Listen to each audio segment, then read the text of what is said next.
ಒಂದಾನೊಂದು ಕಾಲದಲ್ಲಿ ಝೆನ್ ಎಂಬ ಸಾಧು ಇದ್ದ. ಅವನು ಬುದ್ಧನ ತುಂಬಾ ದೊಡ್ಡ ಅನುಯಾಯಿ ಆಗಿದ್ದ. ಮತ್ತೆ ಅವರ ಆಚರಣೆಗಳನ್ನ ಇವನು ಜೀವನ ಪೂರ್ತಿ ತುಂಬಾ ಕಟ್ಟುನಿಟ್ಟಾಗಿ ಪಾಲಿಸುತ್ತಿದ್ದ. ಒಂದು ದಿನ ಅವನು ನದಿಯ ತೀರ ಸುತ್ತಾಡೋಕೆ ರಾತ್ರಿ ಸಮಯ ಬಂದ. ಆ ದಿನ ರಾತ್ರಿ ನದಿಯ ತೀರ ಸುತ್ತಾಡ್ತಾ ಇರ್ತಾನೆ.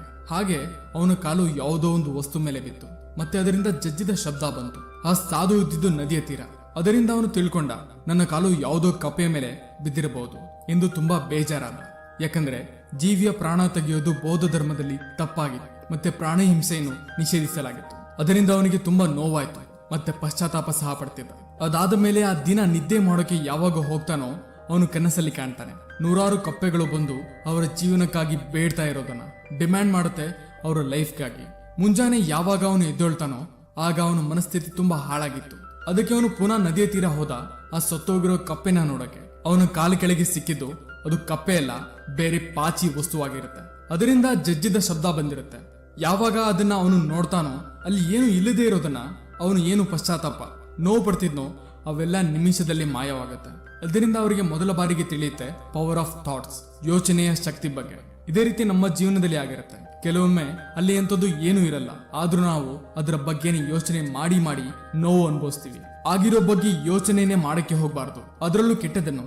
ಅದರಿಂದ ನಿಮ್ಮ ಮನಸ್ಥಿತಿಯು ಹಾಳಾಗುತ್ತೆ, ಅಲ್ಲದೆ ಮುಂದೆ ಬರುವ ಸಮಯನೂ ಕೂಡ. ನಿಮ್ಮ ಆಲೋಚನೆ ಶಕ್ತಿಯನ್ನ ಯಾವಾಗಲೂ ಒಳ್ಳೆಯದನ್ನ ಯೋಚನೆ ಮಾಡೋಕೆ ಉಪಯೋಗಿಸಿ, ಕೆಟ್ಟದಕ್ಕೆ ಅಲ್ಲ. ಈಗಲೇ ಯೋಚನೆ ಮಾಡಿ, ಇದು ನನ್ನ ಜೀವನ, ಬೇರೆ ಯಾರನ್ನೂ ಕೂಡ ನನ್ನ ಮನಸ್ಸನ್ನು ನೋವು ಮಾಡಲು ಬಿಡಲ್ಲ.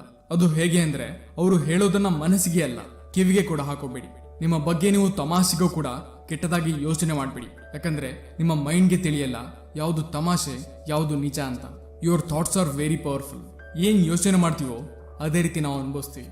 ನಿಮ್ಮನ್ನ ನೀವು ಕೆಟ್ಟದಾಗಿ ಯೋಚನೆ ಮಾಡಿದ್ರೆ ಆಗ ನಿಮ್ಗೆ ನಿಜವಾಗ್ಲೂ ಕೆಟ್ಟದಾಗಿರುವಂತೆ ಅನುಭವ ಆಗುತ್ತೆ. ಅದಕ್ಕೆ ಆದಷ್ಟು ಒಳ್ಳೆಯದನ್ನ ಯೋಚನೆ ಮಾಡ್ತೀರಿ. ನೀವು ಹೇಗೆ ಯೋಚನೆ ಮಾಡ್ತೀರಾ ಅದೇ ರೀತಿ ನಿಮ್ಗೆ ಪ್ರಪಂಚ ಕಾಣುತ್ತೆ. ಫಾರ್ ಎಕ್ಸಾಂಪಲ್, ಕೆಲವೊಮ್ಮೆ ನೀವು ಅನುಭವಿಸಿರ್ತೀರಾ ಪ್ರಾಬ್ಲಮ್ ತುಂಬಾ ಸಣ್ಣದಾಗಿದೆ, ನಾವು ಅದನ್ನ ದೊಡ್ಡದಾಗಿ ಮಾಡ್ತೀವಿ. ಓವರ್ ಥಿಂಕ್ ಮಾಡಿ. ಎಷ್ಟು ನಾವು ಯೋಚನೆ ಮಾಡ್ತೀವೋ ಅದು ನಮಗೆ ಅಷ್ಟೇ ಕಷ್ಟ ಅನ್ಸೋಕೆ ಶುರು ಆಗುತ್ತೆ ಸಾಲ್ವ್ ಮಾಡೋದಕ್ಕೆ. ಹಾಗೆ ಕೆಲವೊಮ್ಮೆ ಪ್ರಾಬ್ಲಮ್ಸ್ ದೊಡ್ಡದಾಗಿದ್ರು ಯಾವಾಗ ನಾವು ಸಣ್ಣದಾಗಿ ನೋಡ್ತೀವೋ ಆಗ ಅದರ ತೊಂದರೆ ನಮಗೆ ನಿಜವಾಗ್ಲೂ ಸುಲಭ ಅನ್ಸುತ್ತೆ. ಅದಕ್ಕೆ ಜಾಸ್ತಿ ಯೋಚನೆ ಮಾಡಬೇಡಿ. ನೀವು ಏನ್ ಮಾಡ್ಬೇಕು ಅನ್ಕೊಂಡಿರ್ತೀರೋ ಪೇಪರ್ ಅಲ್ಲಿ ಬರೀರಿ, ಅದನ್ನ ಮಾಡಿ ಅಷ್ಟೇ. ಯೋಚನೆ ಶಕ್ತಿ ಎಂತದು ಅಂತ ನಿಮ್ಗೆ ತಿಳಿಸ್ತೀನಿ. ನೀವು ಅಂದುಕೊಳ್ಳಿ, ನೀವೊಂದು ಬೈಕ್ ತಗೋಬೇಕು ಅನ್ಕೊಂಡಿರ್ತೀರಾ. ನೀವು ಗಮನಿಸಿರ್ತೀರಾ, ರಸ್ತೆಯಲ್ಲಿ ಹೋಗ್ತಿರ್ಬೇಕಾದ್ರೆ ನಿಮ್ಗೆ ಬರೀ ಅದೇ ಬೈಕ್ ಮೇಲೆ ಕಣ್ಣು ಹೋಗುತ್ತೆ. ಯಾವ ಬೈಕ್ ನೀವು ತಗೋಬೇಕು ಅನ್ಕೊಂಡಿರ್ತೀರೋ ಇದೇ ರೀತಿ ಏನ್ ಬೇಕು ಅನ್ಕೊಂಡಿದ್ದೀರಾ ಅದೇ ನಿಮ್ಗೆ ಕಾಣೋದು. ಇದೆಲ್ಲ ಹೇಗೆ ಸಾಧ್ಯ? ನಾವೇನು ಯೋಚನೆ ಮಾಡ್ತೀವೋ ಅದರಿಂದಾನೆ. ಅದಕ್ಕೆ ಟ್ರೈನ್ ಮಾಡಿ ನಿಮ್ಮ ಮೈಂಡ್ ಅನ್ನು ಎಲ್ಲದರಲ್ಲಿ ಒಳ್ಳೆಯದನ್ನ ನೋಡೋದು. ನೆನಪಿಡಿ, empty mind is a devil's house. ಅದಕ್ಕೆ ನಿಮ್ಮ ಮೈಂಡ್ ಅನ್ನು ಫ್ರೀ ಆಗಿ ಬಿಡಬೇಡಿ ಓವರ್ ಥಿಂಕಿಂಗ್ ಮಾಡೋದಕ್ಕೆ. ಯಾವ್ದಾದ್ರು ಆಕ್ಟಿವಿಟಿ ಕೆಲಸ ಮಾಡಿ. ಹಾಗೆ ಪಾಸಿಟಿವ್ ಒಂದು ಆಯ್ಕೆ ಜೀವನದಲ್ಲಿ ಖುಷಿಯಾಗಿ ಇರೋಕೆ.